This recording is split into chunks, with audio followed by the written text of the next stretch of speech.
Hi hello welcome back to my channel. ತುಂಬಾ ಕ್ರಿಸ್ಪಿಯಾಗಿರ್ತಕ್ಕಂಥ ಈರುಳ್ಳಿ ದೋಸೆನ ಯಾವ ರೀತಿ ಮಾಡೋದು ಅಂತ ನಾನು ಇಲ್ಲಿ ತೋರಿಸ್ತಾ ಇದ್ದೀನಿ. ಬನ್ನಿ ಹಾಗಿದ್ರೆ ಕ್ವಿಕ್ಕಾಗಿ ನೋಡ್ಕೊಂಬಂದ್ಬಿಡೋಣ. ಮೊದಲಿಗೆ ಒಂದು ಮಿಕ್ಸಿ ಜಾರಿಗೆ ಉದ್ದುದಕ್ಕೆ ಕಟ್ ಮಾಡಿರ್ತಕ್ಕಂಥ 2 ಮೀಡಿಯಮ್ ಸೈಜ್ ಈರುಳ್ಳಿ, ಹಾಗೆ 1 ಬೆಳ್ಳುಳ್ಳಿ, ನಂತರ 1 ಇಂಚ್ ಆಗೋಷ್ಟು ಶುಂಠಿನ ನಾನಿಲ್ಲಿ ಚೆನ್ನಾಗಿ ತೊಳೆದು ಸೇರಿಸ್ಕೊಂಡಿದ್ದೀನಿ. ಹಾಗೆ 2 ಸ್ಪೂನ್ ಜೀರಿಗೆ ಮತ್ತು 4ರಿಂದ 5 ಬ್ಯಾಡಗೆ ಮೆಣಸಿನ್ಕಾಯಿನೂ ಕೂಡ ನಾನಿಲ್ಲಿ ಸೇರಿಸ್ಕೊಂಡು ಚೆನ್ನಾಗಿ ನುಣ್ಣಗೆ ಇದನ್ನು ರುಬ್ಕೋತಾ ಇದ್ದೀವಿ. ಬೇಡಿಗೆ ಮೆಣಸಿನ್ಕಾಯಿ ಹಾಕಿರೋದ್ರಿಂದ ಕಲರು ತುಂಬಾ ಒಳ್ಳೆ ಕಲರ್ ಬರುತ್ತೆ. ಹಾಗೆ ಶುಂಠಿ ಹಾಕೋದ್ರಿಂದ ತುಂಬಾ ಟೇಸ್ಟಿಯಾಗಿರುತ್ತೆ. ಆ ಜೀರಿಗೆ ಹಾಕೋದ್ರಿಂದ ತುಂಬ ಫ್ಲೇವರ್ಫುಲ್ ಅಂತ ಅನಿಸುತ್ತೆ. ಹಾಗಾಗಿ ಇದನ್ನು ಚೆನ್ನಾಗಿ ಪೇಸ್ಟ್ ಮಾಡ್ಕೊಂಡ ನಂತರ ಮತ್ತೊಂದು ಬೌಲಿಗೆ ನಾವು ರುಬ್ಬಿಟ್ಕೊಂಡಿರ್ತಕ್ಕಂಥ ಪೇಸ್ಟನ್ನ ಸೇರಿಸ್ಕೊತಾ ಇದ್ದೀನಿ. ನೋಡ್ತಾ ಇದ್ದೀರಲ್ವ ಎಷ್ಟು ಕಲರ್ ಚೆನ್ನಾಗಿ ಬಂದಿದೆ ಅಂತ. ಇದೇ ಮಿಕ್ಸಿ ಜಾರಿಗೆ ಸ್ವಲ್ಪ ನೀರನ್ನು ಕೂಡ ಸೇರಿಸ್ಕೊಂಡು ಅದನ್ನು ಇದೇ ಬೌಲ್ಗೆ ಸೇರಿಸ್ಕೊಂಡು ನಾನಿಲ್ಲಿ ಒಂದು 8 ದೋಸೆ ಆಗೋಷ್ಟು ನಾನಿಲ್ಲಿ ದೋಸೆ ಹಿಟ್ಟನ್ನು ಮೊದಲಿಗೆ ರೆಡಿ ಮಾಡಿ ಇಟ್ಟಿರ್ತಕ್ಕಂಥ ದೋಸೆ ಹಿಟ್ಟನ್ನು ನಾನು ಈ ಪೇಸ್ಟ್ ಏನಿತ್ತು ಆ ಪೇಸ್ಟಿಗೆ ನಾನಿಲ್ಲಿ ಸೇರಿಸ್ಕೊಂಡು ಚೆನ್ನಾಗಿ ಮಿಕ್ಸ್ ಮಾಡ್ಕೊತಾ ಇದ್ದೀನಿ.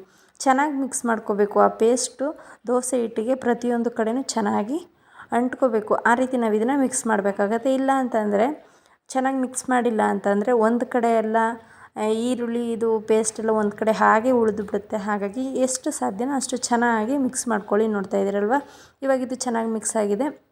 ಇದು ಮಿಕ್ಸ್ ಆಗೋಷ್ಟರಲ್ಲಿ ಮತ್ತೊಂದು ಕಡೆ ಹೆಂಚನ್ನು ಕೂಡ ಕಾಯ್ಲಿಕ್ಕೆ ಇಟ್ಟಿದೆ. ಹೆಂಚು ಚೆನ್ನಾಗಿ ಕಾದಿದೆ.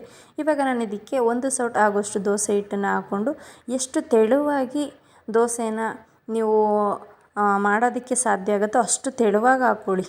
ಇದು ತುಂಬಾ ತೆಳುವಾಗಿ ಹಾಕಿದ್ರೇ ಚೆನ್ನಾಗಿ ಕ್ರಿಸ್ಪಿಯಾಗಿ ಬರುತ್ತೆ. ಇದಕ್ಕೆ ನೀವು ಮೇಲೆ ಎಣ್ಣೆ, ಬೆಣ್ಣೆ, ತುಪ್ಪ ಏನು ಬೇಕಾದರೂ ಸೇರಿಸ್ಬೋದು. ನಾನಿಲ್ಲಿ ಸ್ವಲ್ಪ ತುಪ್ಪನ ಸೇರಿಸ್ಕೊಂಡು 2 ಕಡೆ ಚೆನ್ನಾಗಿ ಬೇಯಿಸ್ಕೊತಾ ಇದ್ದೀನಿ. ನೋಡ್ತಾ ಇದ್ದೀರಲ್ವ ಎಷ್ಟು ಕಲರ್ ಆಗಿ ಬಂದಿದೆ ಅಂತ.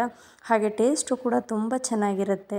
ನೋಡೋದಕ್ಕಂತೂ ಏನು ಈ ರೀತಿ ಕಲರ್ ಆಗಿದೆಯಲ್ಲ, ಡಿಫ್ರೆಂಟ್ ಆಗಿದೆಯಲ್ಲ ಅಂತ ಅನ್ಸೋದಂತೂ ಪಕ್ಕ. ಇದೇ ರೀತಿ ನಾನು ಉಳಿದಿರ್ತಕ್ಕಂಥ ಎಲ್ಲ ದೋಸೆ ಹಿಟ್ಟಲ್ಲೂ ದೋಸೆಗಳನ್ನು ಹಾಕ್ಕೊಂಡು ಎತ್ತಿಟ್ಕೊತಾ ಇದ್ದೀನಿ. ನೋಡ್ತಾ ಇದ್ದೀರಲ್ವ, ತುಂಬಾ ಕ್ರಿಸ್ಪಿಯಾಗಿ ಬರುತ್ತೆ. ಹಾಗೆ ತುಂಬಾ ಟೇಸ್ಟಿಯಾಗೂ ಕೂಡ ಇರುತ್ತೆ. ನೋಡೋದಕ್ಕೂ ತುಂಬಾ ಇಷ್ಟ ಆಗುತ್ತೆ.